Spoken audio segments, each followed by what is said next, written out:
Hello good morning बच्चों। मैं आपका प्यारा शुभम सर। ये हमारा नेक्स्ट लेक्चर लेके आया हूँ। जैसे कि मैंने बताया था, हम आर्म्स एकेडमी की टीम की तरफ से क्लास 10th एनसीईआरटी की चैप्टर वाइज सीरीज ला रहे हैं। साइमल्टेनियसली हम और भी सीरीज को ला रहे हैं। आपका काम क्या है? इसको देखना, नोट्स बनाना और बोर्ड में अच्छे नंबर लाना। ठीक है ना? तो जैसा कि मैं आपकी क्लास में और 10th एनसीईआरटी केमिस्ट्री सीरीज में एक चैप्टर कंप्लीट करा चुका हूँ। उसके मैंने सारे क्वेश्चन, सारे question as well as NCERT और अदर क्वेश्चन ही मैंने करा लिए। और बाकी जो एक्स्ट्रा क्वेश्चन होते हैं ना, वो भी मैंने कराए थे। सारी हमने थ्योरी डिस्कस की थी, प्रॉपर हमने नोट्स बनाए थे कि प्रॉपर कैसे तुम्हें लिखना है, कैसे तुम्हें बैलेंसिंग करनी है। वो चैप्टर हमारा हो गया। अगर किसी ने नहीं देखा है या आपको किसी दोस्त को डाउट आ रहा है उस चैप्टर में, तो उसको जाके बोलो आर्म्स एकेडमी के चैनल पे जाके शुभम सर की प्लेलिस्ट खोल ले, तो आपको वो चैप्टर वहां मिल जाएगा। टॉपिक वाइज मिल जाएगा आपको कंटेंट, जो आपको देखना है वहां जाके देख सकते हो। और उसके बाद हमने नेक्स्ट चैप्टर स्टार्ट किया था जिसका नाम था एसिड बेसिस एंड सॉल्ट। ठीक है ना? हमने उसमें बेसिक आइडिया देखा था, हमारे एसिड्स क्या होते हैं, हमारे बेस क्या होते हैं, हमारे सॉल्ट क्या होते हैं। फिर उसमें हमने क्या नाम है कुछ प्रॉपर्टीज देखी थी, एसिडिक प्रॉपर्टीज की, एसिड की प्रॉपर्टीज क्या होती हैं, बेस की प्रॉपर्टीज क्या होती हैं, types of acid, types of base. फिर उसके बाद फिजिकल प्रॉपर्टीज ऑफ एसिड तक हम खत्म कर चुके थे। लास्ट क्लास में हमने फिजिकल प्रॉपर्टीज ऑफ एसिड खत्म कर दिया था। आज हम स्टार्ट करेंगे फिजिकल प्रॉपर्टीज ऑफ बेस।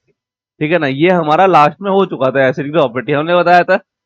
हम यहाँ पे थोड़ा सा एक बार रिवीजन ले लेते हैं। एक मिनट रुकिए जरा। मैंने आपको बताया था ना एसिड क्या होते हैं। इनका सॉर टेस्ट होता है, ठीक है ना, खट्टा टेस्ट होता है। फिजिकल स्टेट क्या होती है, सिर्फ सॉलिड भी होते हैं, लिक्विड भी होते हैं, गैस भी होते हैं। तो हर तरीके के एसिड मेरे हो सकते हैं। उसके बाद हमने देखे थे क्या नाम है इफेक्ट ऑफ स्क्रीन। स्क्रीन पे क्या इफेक्ट पड़ेगा? All strong acid coercive.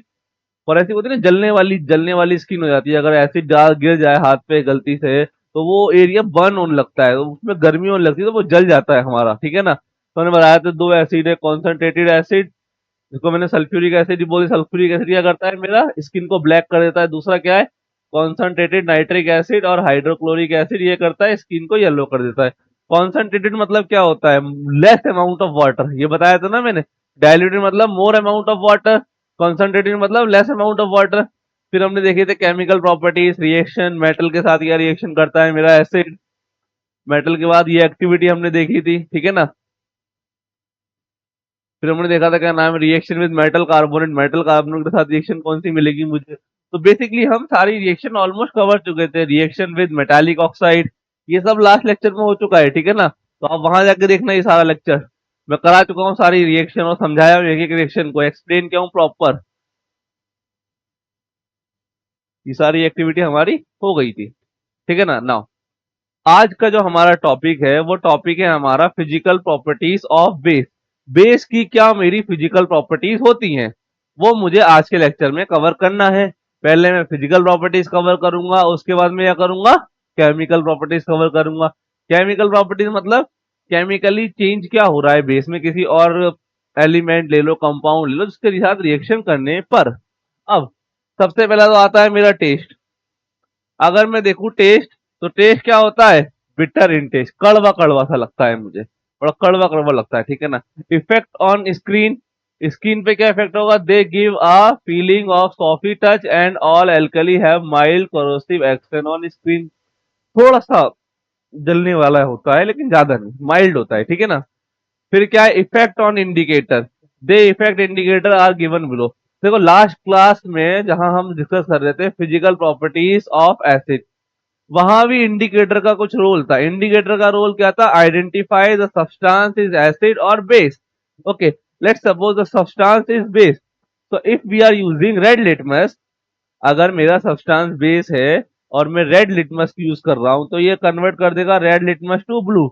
अब जो मेरा लिटमस पेपर है, ठीक है ना, उसको मैं अगर बेस में डिप करता हूं, मान लो मुझे नहीं पता ये मेरा बेस है, ठीक है ना, कोई सॉल्यूशन है, मैंने रेड लिटमस को उसमें डिप किया, अगर वो पेपर का कलर ब्लू हो जाए, रेड से वो ब्लू हो जाए, इसका मतलब क्या है, ये सब्सटेंस जो भी सॉल्यूशन है ना मेरा, ये किसका है, बेसिक सॉल्यूशन है मेरा। अगर मैंने ब्लू लिटमस पेपर लिया, उसको सॉल्यूशन में डिप किया, वो मेरा रेड हो गया, तो इसका मतलब क्या है मेरा, ये जो सॉल्यूशन है ये मेरा एसिड सॉल्यूशन है, ठीक है। लिटमस पेपर यहां में लेता हूं, रेड लिटमस पेपर किसमें कन्वर्ट होता है, रेड टू ब्लू। उसके बाद मेरा methyl orange, methyl orange convert होता है orange to yellow. Methyl orange indicator है, एक दो डिप डाला, रिएक्शन कराई हमने और कलर चेंज हो रहा है मेरा ऑरेंज टू येलो, इसका मतलब है मेरा बेस है। फिनोल्फथलीन भी लेता हूं मैं, फिनोल्फथलीन का कलर क्या आता है, कलरलेस टू पिंक। फिनोल्फथलीन वैसे कलरलेस होता है लेकिन बेस में वो पिंक कलर शो कर देता है। Turmeric paper yellow to red brown, ये कुछ इंडिकेटर हैं, बस एक बार देख लेना, तुम दो तीन बार देखोगे ना ऑटोमेटिकली तुम्हें याद हो जाएंगे। वो क्या पूछ सकता है, हार्डली पूछ सकता है। अगर मैं रेड लिटमस पेपर लेता हूं तो मेरा बेस की आइडेंटिटी क्या होगी, बेस मेरा रेड से ब्लू हो जाएगा। मिथाइल ऑरेंज में कलर चेंज क्या होगा, क्या होगा, ऑरेंज टू येलो। फिनोक्सिलिन में क्या होगा, colourless to pink. Turmeric paper में क्या होगा, येलो टू रेड ब्राउन। तो देख लेना लिटमस कौन सा है, रेड है कि ब्लू है, मिथाइल कलर चेंज क्या हो रहा है, बस वो हमें देखना है। तो एक दो बार देखोगे और तुम्हें याद हो जाएगा वो।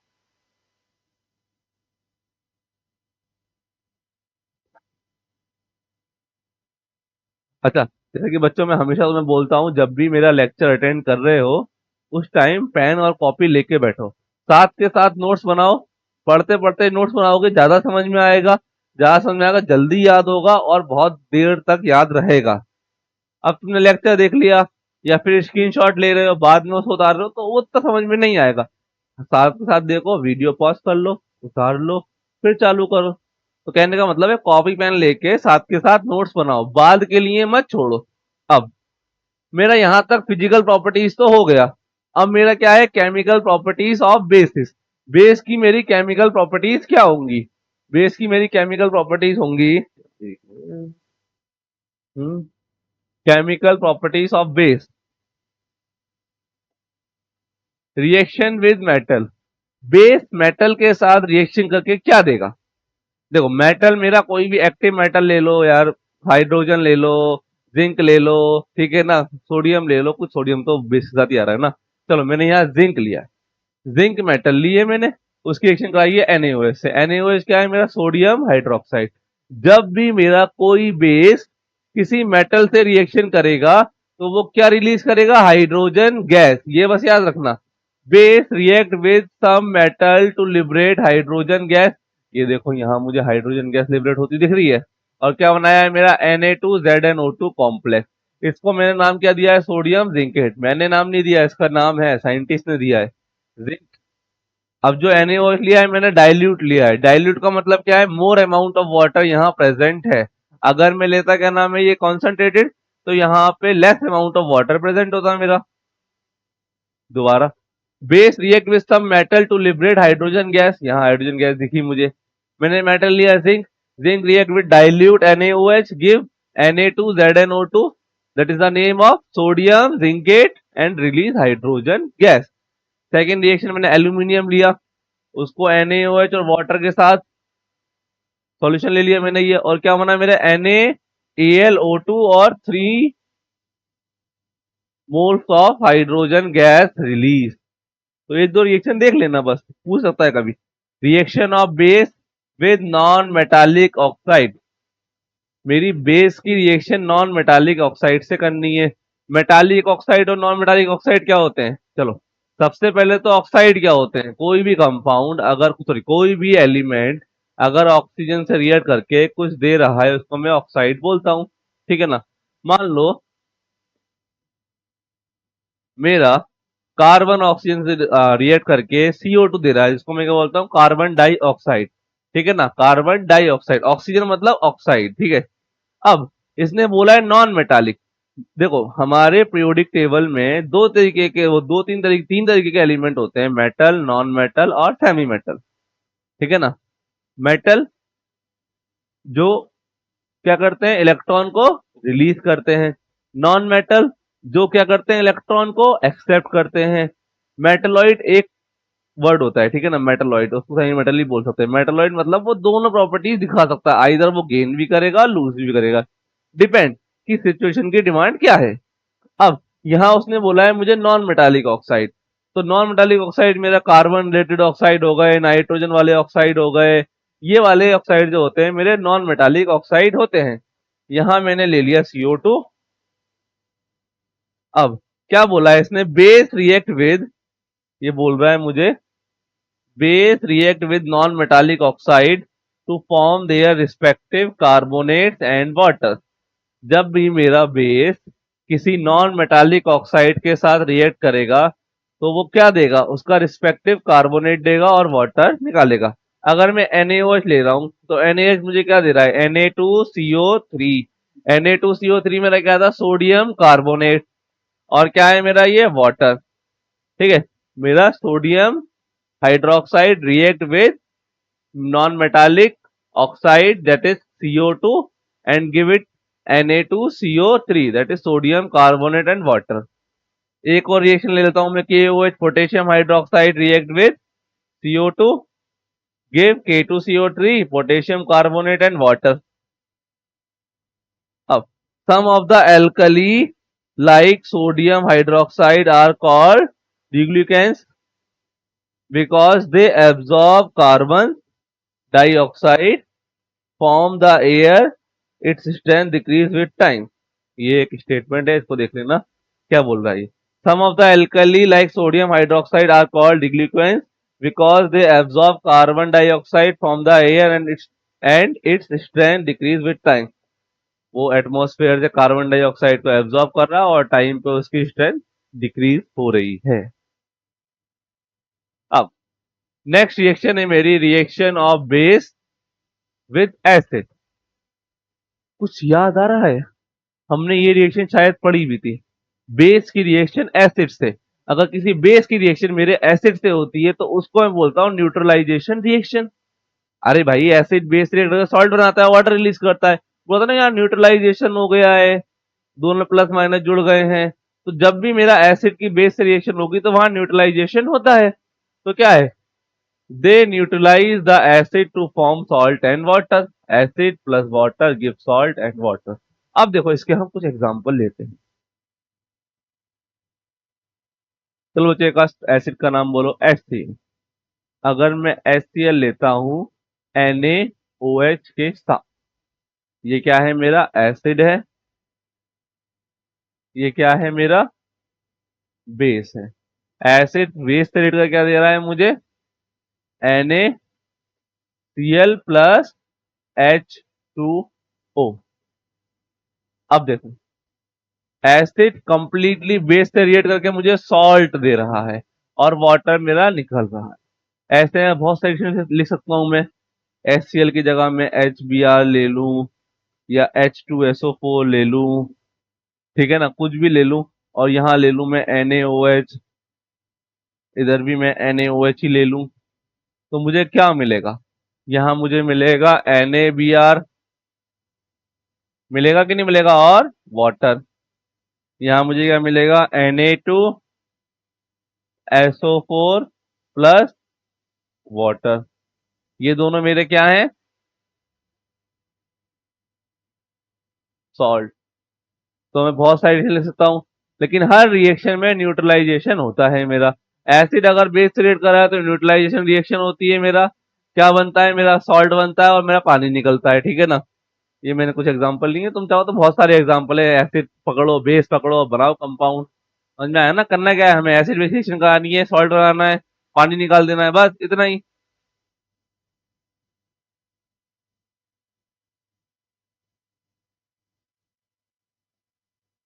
अब reaction of bases with ammonium salt.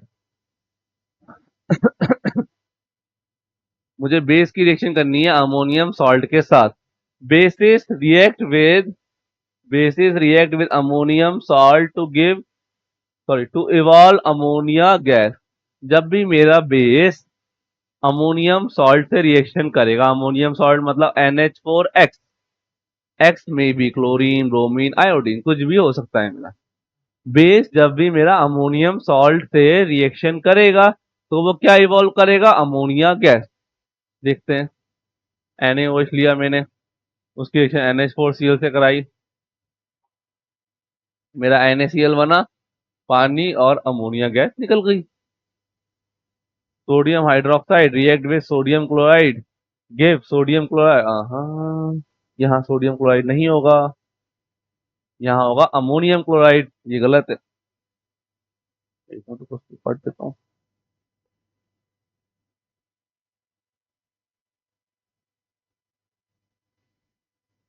हम्म, हम्म। ये क्या होगा मेरा? ये होगा मेरा अमोनियम क्लोराइड, ठीक है ना। NH4Cl है ना, अमोनियम क्लोराइड। क्या दे रहा है मुझे? ये सोडियम क्लोराइड।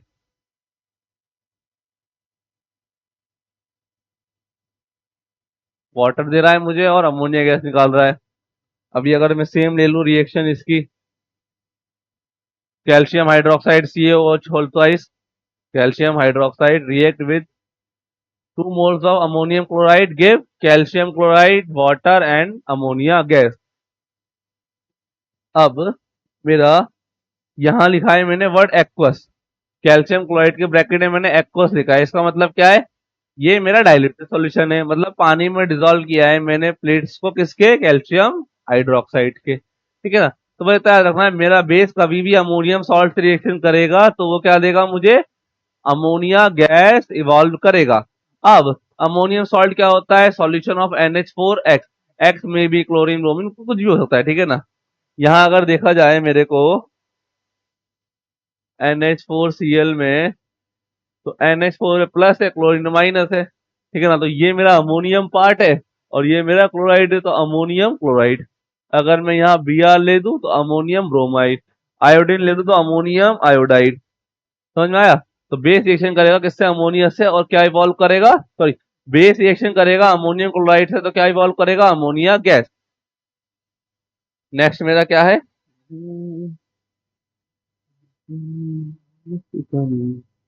अरे क्या हो गया?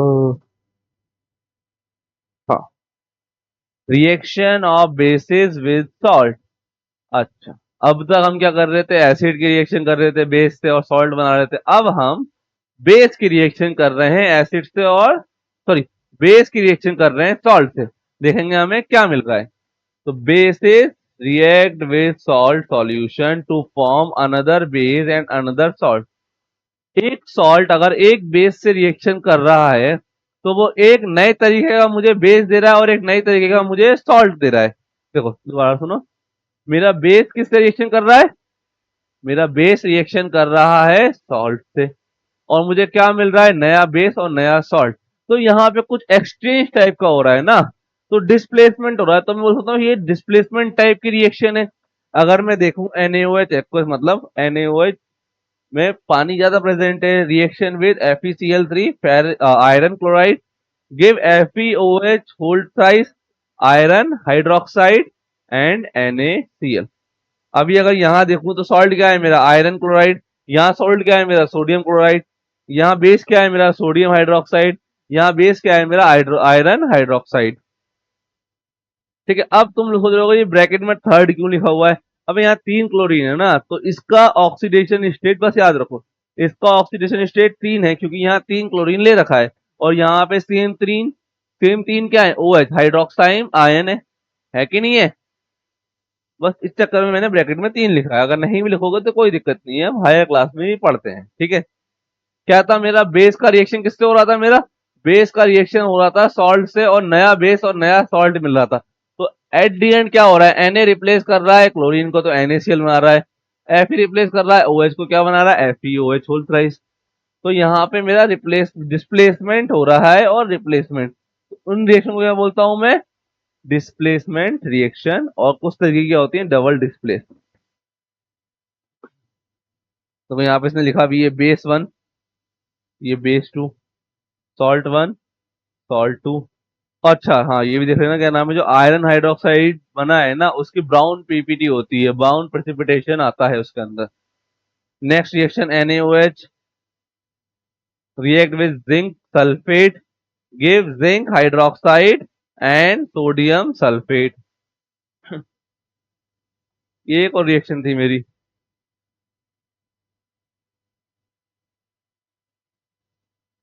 अच्छा, तो थोड़ा ऊपर कर लेते हैं ताकि आपको आराम से दिखे और थोड़ा सा बड़ा सा। हाँ।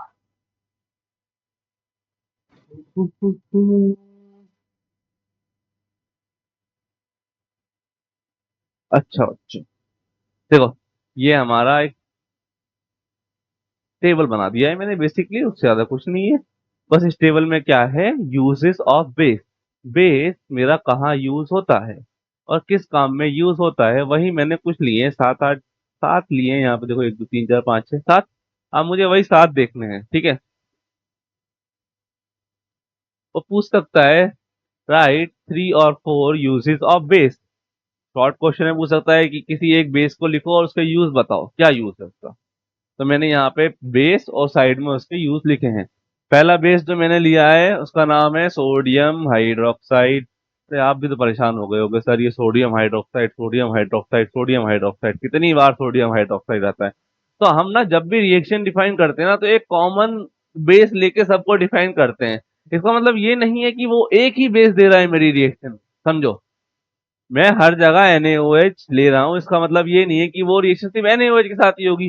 भाई, बाकी बेस के साथ भी होगी जो NaOH की तरह बिहेव करेंगे। KOH हो गया, MgOH होल ट्वाइस हो गया, CaOH होल ट्वाइस हो गया, LiOH हो गया मेरा। तो बाकी भी हो सकते हैं, लेकिन मैंने एक जनरल रिएक्शन डिफाइन की किसके लिए, NaOH के लिए। अब sodium hydroxide, it is use in the manufacture of washing soap, paper, petrol, refining and reagent in the laboratory. NaOH क्या होता है मेरा, अब देखो सबसे बेस्ट। कुछ नहीं आ रहा ना तुम्हें, कुछ भी नहीं आ रहा सर, हमें कुछ याद नहीं है सोडियम हाइड्रोक्साइड कहाँ यूज होता है, तो भैया एक चीज तो लिख देना, लेबोरेटरी। लेबोरेटरी, लेबोरेटरी बोल देना बस। अरे भाई, इंडस्ट्री में यूज होता है। जो हमारी लैब होती है ना स्कूल में, 11th में तुम लोग लैब में जाते होगे, वहां NaOH यूज होता है। तो कुछ भी ना आए तब लिख देने का ये। बाकी तो तुम मेरे ही बच्चे हो, मुझसे पढ़ रहे हो, तुम्हें सब याद हो जाएगा। ऐसा नहीं रहेगा कि तुम्हें याद ना रहे। तो sodium hydroxide, it is use in the manufacture of washing soap, washing soap की मैन्युफैक्चरिंग में, पेपर बनाने में, पेट्रोल इंडस्ट्री में और रिफाइनिंग में, and as a reagent of laboratory. Reagent के रूप में लेबोरेटरी में भी काम में लिया जाता है हमारा। दूसरा क्या है मेरा, पोटेशियम हाइड्रोक्साइड और KOH। It is used in a manufacturing of soap, paper, bathing soap, alkaline batteries, batteries वगैरह में। अरे दो तीन है यार, सबसे कॉमन तो लेबोरेटरी डाल दो, सोप बनाने में डाल दिया, बाथिंग सोप अलग थोड़ी होता है यार, सेम ही तो है, फालतू का लिख रखा है। चलो, थर्ड क्या है मेरा, कैल्शियम हाइड्रोक्साइड, इसको मैं स्लेक लाइम बोलता हूँ, CaOH होल ट्वाइस। देखो, कभी कभार ना एग्जामिनर होता है बहुत चलाक, एग्जामिनर होता है बहुत चलाक, लेकिन भैया तुम्हारे सर भी तो बहुत चलाक है ना। वो कैल्शियम हाइड्रोक्साइड ना देके क्या बोलेगा, right any two uses of slack lime. Slack lime, अब देखो बच्चे कंफ्यूज होते हैं, ये स्लेक लाइम तो नहीं पढ़ा यार, कुछ तो था ये, क्या था स्लेक लाइम। तुम 10 तरीके के फॉर्मूले से रिलेट करोगे, तुम्हें बस इतना याद रखना है, स्लेक लाइम का फॉर्मूला क्या है, calcium hydroxide CaOH whole twice. अगर ये तुम्हें पता होगा ना, फिर बाकी काम तो तुम कर ही दोगे। तो स्लेक लाइम का मेरे क्या यूज है, it is use in the manufacturing of bleaching powder, softening of the hard water. Hard water को सॉफ्ट करने के काम में आता है और ब्लीचिंग पाउडर बनाने के काम में आता है, समझे। Magnesium hydroxide MgOH whole twice क्या है, it is use as a antacid, ठीक है। Aluminium hydroxide AlOH whole thrice, it is use as a foaming agent in the fire extinguisher, आग बुझाने के काम में आता है, ठीक है ना। Ammonium hydroxide NH4OH, it is use in removing greases stain from the cloth. अब कुछ जो वर्कर्स लोग होते हैं ना, वो काम करते हैं यार, वो होता है ना टायर पंचर वंचर वाली शॉप जो होती है, वहां पे ग्रीस वगैरह लग जाता है, ब्लैक कलर का ऑयल वगैरह लग जाता है। तो उसको हटाने के लिए हमारा अमोनियम हाइड्रोक्साइड का यूज करते हैं, जिसका फॉर्मूला है NH4OH। Sodium carbonate Na2CO3, it is used as cleaning agent for domestic purpose and also for removing permanent hardness of water। कुछ पानी गंदा है, हार्डनेस है उसमें, गंदा मतलब ये नहीं है कि काले पीले कलर का हो, पानी में हार्डनेस है। हार्डनेस मतलब उसमें कुछ अलग सॉल्ट पड़े हुए हैं जो हमारी बॉडी को नहीं चाहिए, तो वो हार्ड सॉल्ट मेरे को हटाने हैं, तो उसके लिए मैं कैल्शियम कार्बोनेट का यूज करता हूँ, ठीक है ना। तो वो क्या करते हैं, हार्डनेस टाइप का एक वर्ड होता है, ठीक है ना। हार्डनेस मेरी दो तरीके की होती है, परमानेंट हार्डनेस और टेम्पररी हार्डनेस। तो परमानेंट हार्डनेस कोई और निकालते हैं। देखो, अगर मेरी सॉरी मानो अगर मेरे पास पानी के अंदर टेम्पररी हार्डनेस है तो मैं पानी को गर्म वरम करके ना वो हटा सकता हूँ। अगर उसमें परमानेंट हार्डनेस है तो मैं उसको गर्म करके नहीं निकाल सकता। उसके लिए मैं कार्बोनेट लेता हूँ, किसी भी मेटल का कार्बोनेट लूंगा तो वो क्या करेगा, परमानेंट जो है मेरी हार्डनेस उसको हटा देगा। देखो, हार्डनेस वाला चैप्टर हमारे में नहीं है, बस फिर भी तुम थोड़ा देख लो, ठीक है ना। उससे ज्यादा कुछ नहीं है, जो मैंने बोला उसको एक बार सुन लेने का और उस पर ज्यादा दिमाग नहीं मारने का। ये नहीं आ रहा है हमारे इसमें। अब कहाँ थे हम? हाँ, हमारे बेसिस के यूज हो गए तो हमने यार 7 बेसिस देख लिए हैं, हालांकि इन्हीं में से आ जाएगा, बाकी मैं थोड़ा बहुत और देखूंगा जाके तो पता चल जाए कि भाई कहाँ से क्वेश्चन और आ सकता है मेरा। समझे कि नहीं समझे? अभी मैं देख लूंगा, ठीक है ना। तो ये हो गया अपना। हाँ।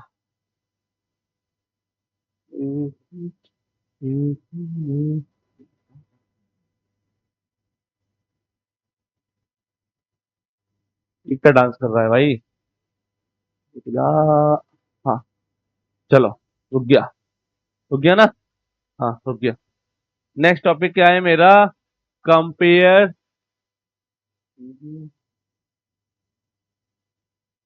नेक्स्ट टॉपिक है comparison between properties of acid and base. Acid और बेस की प्रॉपर्टीज को मुझे क्या करना है, कंपेयर करना है, ठीक है। ये रहा कंपैरिजन। हालांकि सब तुम्हें आता है, ठीक है ना। कोई नया चीज नहीं है जो तुम्हें नहीं आती हो। क्या कंपैरिजन होता है? पहला, टेस्ट में कंपैरिजन। एसिड का टेस्ट क्या होता है? सॉर टेस्ट होता है। बेस का टेस्ट क्या होता है? बिटर टेस्ट होता है। दूसरी प्रॉपर्टीज क्या हो सकती है मेरा कंपैरिजन? द प्रॉपर्टीज, पहले वन बाई वन देखते हैं। हाँ, sour in taste, bitter in taste. The property are due to the presence of hydrogen ion in water solution of acid. ऐसी प्रॉपर्टी जो वाटर सॉल्यूशन में हाइड्रोजन आयन को produce करें, acid बोला। The properties are due to the presence of hydroxide ion in the water solution of base. ऐसी property जो water solution में base, जो वाटर सॉल्यूशन में OH को प्रोड्यूस करें, उनको मैंने क्या बोला? बेस। थर्ड प्रॉपर्टी क्या है मेरी? Turns blue litmus to red. अगर कोई मेरा एसिड सॉल्यूशन है तो ब्लू लिटमस को रेड में कन्वर्ट कर देगा, ठीक है ना। वाइस वर्सा, अगर कोई मेरा बेस सॉल्यूशन है तो वो रेड लिटमस को ब्लू में कन्वर्ट कर देगा, ठीक है। Aqueous solution conduct electricity.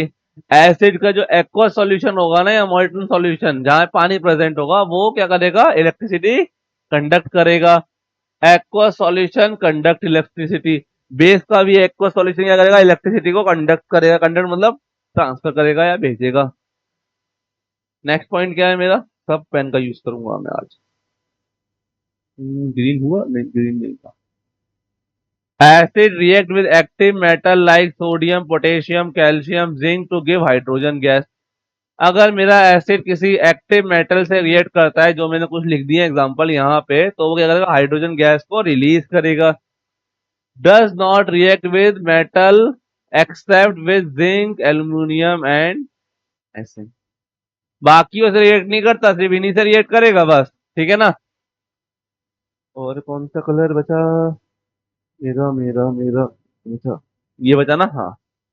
Acidic properties disappear when react with base. अगर कोई एसिड मेरा बेस से रिएक्ट कर रहा है तो उसकी एसिडिक प्रॉपर्टी डिसअपियर हो जाएगी।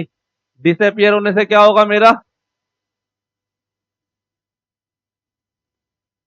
जब भी मेरा कोई एसिड किसी बेस से रिएक्ट करेगा तो एसिडिक प्रॉपर्टीज मेरी डिसअपियर हो जाएंगी और बेसिक भी। वहां क्या आ जाएगा मेरा? न्यूट्रलाइजेशन। दोनों कंप्लीटली कंज्यूम हो जाएंगे और आपस में रिएक्शन कर लेंगे, ठीक है ना। सॉल्ट मिलेगा और पानी मिलेगा मुझे। Basic property disappear when react with acid. Neutralization, जब भी मेरा कोई एसिड किसी बेस से रिएक्ट कर रहा है या कोई बेस किसी एसिड से रिएक्ट कर रहा है तो वहां मेरे को न्यूट्रलाइजेशन देखने को मिलेगा। हमेशा न्यूट्रलाइजेशन देखने को मिलेगा। और अगर मुझे न्यूट्रलाइजेशन मिल रहा है तो वहां एसिड और बेस की प्रॉपर्टी दोनों ही गायब हो जाएंगी मेरी। समझ में आया? ये मैं बहुत डिटेल में पढ़ा भी चुका हूँ लास्ट लेक्चर में, तुम्हें याद होगा, नहीं याद है तो जाके उसको देखो। अब बच्चों बच्चों बताओ कौन सा कलर रह गया, कौन सा कलर रह गया, ये ट्राई करते हैं। चलो, react with carbonate to give carbon dioxide. Acid अगर मेरा कार्बोनेट से रिएक्ट करेगा तो मुझे क्या देगा? Carbon dioxide. और तो ये बेस क्या है मेरा? Absorb carbon dioxide to form carbonate. वहां कार्बोनेट से रिएक्शन करने पे कार्बन डाइऑक्साइड मिल रहा था, यहाँ कार्बन डाइऑक्साइड को एब्जॉर्ब करने पे मुझे कार्बोनेट मिल रहा है। वही वाइस वर्सा वाला खेल चल रहा है।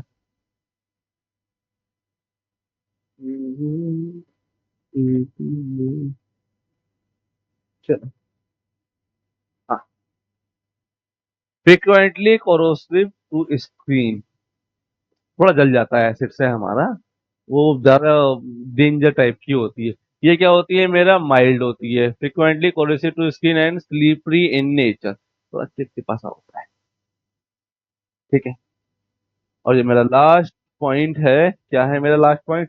द पीएच कलर चेंज करना पड़ेगा। बाबू मोसाए कौन सा कलर लिया जाए, कौन सा कलर लिया जाए? ये हुआ है, ये नहीं हुआ है। हाँ, the pH value is less than 7 at 25 degree Celsius. pH value हम नेक्स्ट लेक्चर में पढ़ेंगे। pH वैल्यूज क्या होती हैं, बस अभी के लिए हमें क्या याद रखना है? अगर मेरा कोई एसिड है, उसकी pH वैल्यू 7 से कम होगी। किस टेम्परेचर पे? 25 डिग्री टेम्परेचर पे। अब इसकी 7 से कम है तो उसकी ऑब्वियसली 7 से ज्यादा होनी चाहिए। तो the pH value is greater than 7 at 25 degree Celsius. 25 degree Celsius पे बेस की पीएच 7 से ज्यादा होती है। अच्छा बच्चों, एक मिनट रुको जरा। मुझे लगता है अब तक का तुम्हें सबको समझ में आ गया होगा। अब तक मैं आई थिंक अराउंड, हाँ, 3 या 4 लेक्चर ले चुका हूँ, ठीक है ना? ज्यादा बड़े बड़े लेक्चर नहीं है, मैं 3-4 लेक्चर ले चुका हूँ। थोड़ा सा पार्ट और बचा हुआ है। मैं आज ये बोल सकता हूँ कि मैं 50% कंटेंट दे चुका हूँ इस चैप्टर का। इस चैप्टर में हमने अब तक थ्योरी देखी है।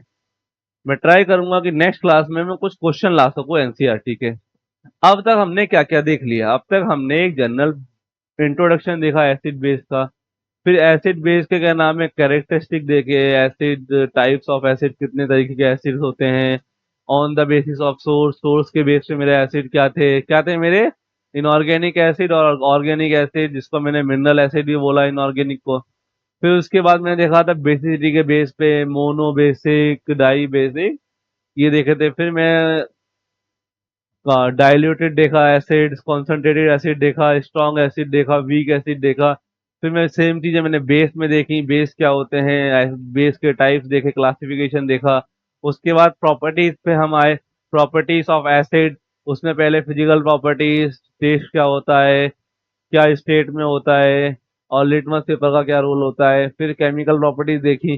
केमिकल प्रॉपर्टीज में हमने रिएक्शन देखी, केमिकल के साथ कौन कौन सी रिएक्शन मिल रही है मुझे। सेम चीज मैंने बेस में की। बेस में भी क्या किया मैंने? बेस में भी मैंने ये अपना पहले फिजिकल प्रॉपर्टीज, फिजिकल प्रॉपर्टीज के बाद मेरा केमिकल प्रॉपर्टीज। उसके बाद मैंने क्या देखा? कंपैरिजन देखा एसिड बेस में। और इससे पहले टॉपिक था मेरा यूजेस ऑफ बेस। बेस के मेरे क्या यूज होते हैं वो डायरेक्ट पूछ सकता है मुझे। तो आज का लेक्चर हमारा यहीं तक था।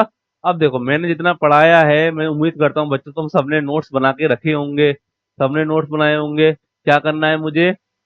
मैं क्या करूंगा, जिसने नोट्स बनाए हैं ना, आप लोग पिन कमेंट में लिखें क्या नाम है, सर हमारे नोट्स कंप्लीट हैं, ताकि मुझे पता चले कि मेरे बच्चे काम कर रहे हैं। ठीक है बच्चों, ध्यान से पढ़ना। मैं ऐसा कोई टॉपिक नहीं छोड़ूंगा या कोई क्वेश्चन नहीं छोड़ूंगा जो बोर्ड में तुमसे ना बन पाए। अगर तुम ढंग से लगन से मेरे सारे लेक्चर देखोगे और प्रॉपरली देख के नोट्स बनाओगे तो तुम्हारे सारे टॉपिक अच्छे से कवर हो जाएंगे। तुम नया क्वेश्चन भी करने के लिए एलिजिबल हो जाओगे कि यार ये नया क्वेश्चन आ गया, तो मैं कैसे इसको अप्रोच करूं। तो मैं यहाँ पे आपको इतना समझा दूंगा और इतना आपकी कैपेसिटी बढ़ा दूंगा ना, ब्रेन की सोचने की, थिंकिंग कैपेसिटी आपकी बहुत इंप्रूव हो जाएगी। लेकिन हमें उसके लिए क्या करना है? टाइम टू टाइम बने लेना है। हर वीडियो जब जैसे ही अपलोड होता है वैसे उसको जाके देखना है। डाउट है तो वहीं मुझे कमेंट करना है। तो मुझे कंटिन्यूअसली काम करना है। मुझे भी और आपको भी। दोनों अगर साथ मिलकर काम करेंगे तभी हम आगे अच्छा करेंगे। ऐसा नहीं है मैं कर रहा हूँ आप नहीं कर रहे, आप कर रहे हो मैं नहीं कर रहा। तो दोनों एक दूसरे से डिपेंडेंट हैं। तो एक चलेगा तभी दूसरा चलेगा। ठीक है बच्चों, मिलते हैं नेक्स्ट क्लास में।